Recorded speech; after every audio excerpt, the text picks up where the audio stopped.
In today's Farm Report, the U.S. Department of Agriculture and the National Aeronautics and Space Administration, also known as NASA, signed a Memorandum of Understanding recently to help in research development. Rod Bain with the USDA has more. The shared relationship between the Agriculture Department and the National Aeronautics and Space Administration, NASA, has been in place for many years. It's not a new one, a long-term relationship that our agencies have had working together on research, but what we're doing is taking it to the next level. What Deputy Agriculture Secretary Krista Harden is referring to is a recent Memorandum of Understanding signed by USDA and NASA, allowing greater sharing of research data between the two entities. So what does that mean in a real-world context? As the Deputy Secretary puts it, it means using space to solve some of the issues we face here on Earth. Take, for instance, the greater use of space-borne remote sensing efforts to collect soil moisture data. The conditions that we may have if we don't get answers to some of our problems in dealing with soil moisture and drought. The satellite data could be used to create soil moisture maps to improve forecasting abilities for potential drought and water availability. NASA Deputy Administrator Dava Newman also cites another example of agreement in the way resources and information can be shared: the use of satellites to help Forest Service firefighters better detect wildfire activity and predict fire behavior. We have satellite to detect the smaller fires. Detailed, again, maybe it's more at the preventative. Let's look at the detailed things. Maybe we can prevent and really take care of our forests. As well as save lives and lower wildfire suppression costs through better prevention efforts. Both USDA and NASA officials acknowledge overlapping research and interests that can be better served by greater collaboration. Deputy Agriculture Secretary Krista Harden. Food brings people together. Food research brings people together. Nutrition is so critical. And when you stop to think about everyone's going to eat, whether they're in space or not, they're going to need nutrition. And our fundamental basic research that can be used by NASA is a long-term lasting relationship. NASA Deputy Administrator Dava Newman says, incidentally, the International Space Station has a mini vegetable farm. They're growing little lettuce. There's red and there's green, really growing lettuce in space. This is called veggie. We're actually on Veggie 3, and now that we have it down, the astronauts actually get to eat the veggies in space. And so thinking about how do we take our agriculture, just the next step to station. But all of that is just to inform us about life here on Earth. But both officials say perhaps the real measure of this new agreement will be in its inspiration of young people to pursue careers in STEAM disciplines: science, tech, engineering, ag, and math. I'm Rod Bain reporting for the U.S. Department of Agriculture in Washington, D.C.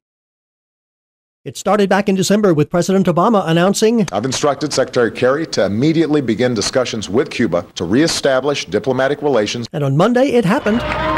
You're hearing the reopening in Washington of the Cuban embassy after more than half a century, and at the State Department, Secretary of State John Kerry telling reporters, we have begun a process of full normalization that is sure to take time but will also benefit the people in both Cuba and the United States, including U.S. farmers. Undersecretary of Agriculture Michael Skew says Cuba could be a good market. Right now, the corn's coming from Brazil and Argentina.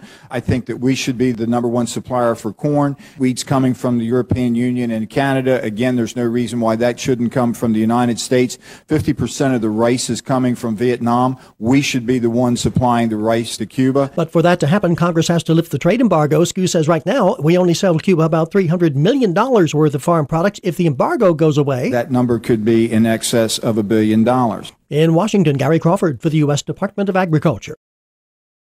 Now that the avian flu outbreaks that occurred earlier this year have started to subside, the USDA is weighing the idea of having a vaccine on hand to help combat it.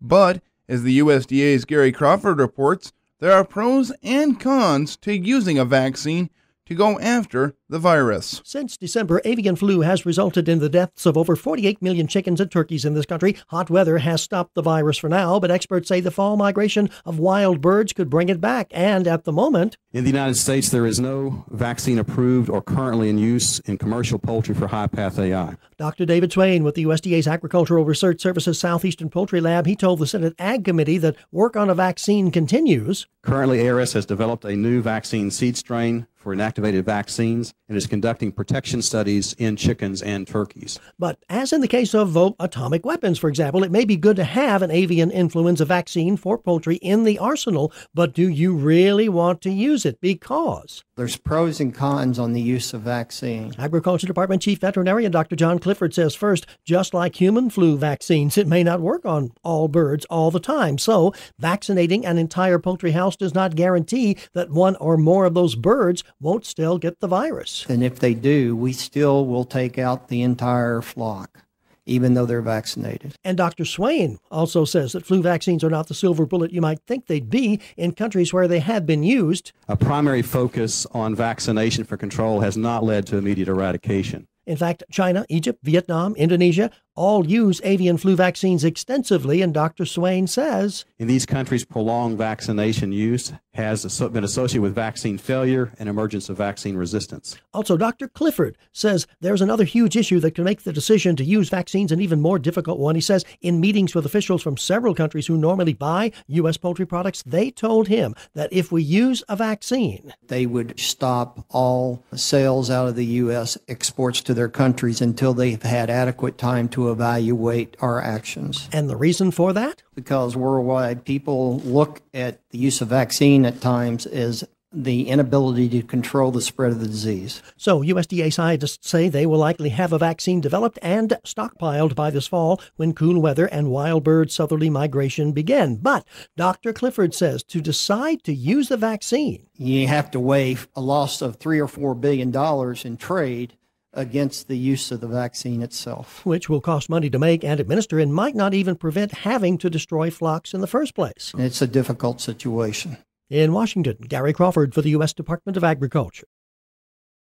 While unexpected rainfall was bestowed upon parts of the West, places like San Diego and Los Angeles have already set July rainfall records, mainly because rainfall is exceptionally rare in Southern California during July. USDA meteorologist Brad Rippey tells where the moisture came from. The combination of the remnants of Eastern Pacific Hurricane Dolores, along with the very active monsoon circulation, San Diego received more than an inch of rain on a single July day for the first time on record. In Los Angeles, with a little bit more than a third of an inch of rain, broke not only a daily rainfall record for July, but also a monthly rainfall record. Those rains have since moved on, providing just a little bit of limited drought relief, certainly moistening topsoils and reducing irrigation demands in agricultural areas. But from a water supply perspective, in terms of replenishing reservoirs and in terms of restoring groundwater, the rainfall did very little. For USDA Radio, Susan Carter, Washington, D.C.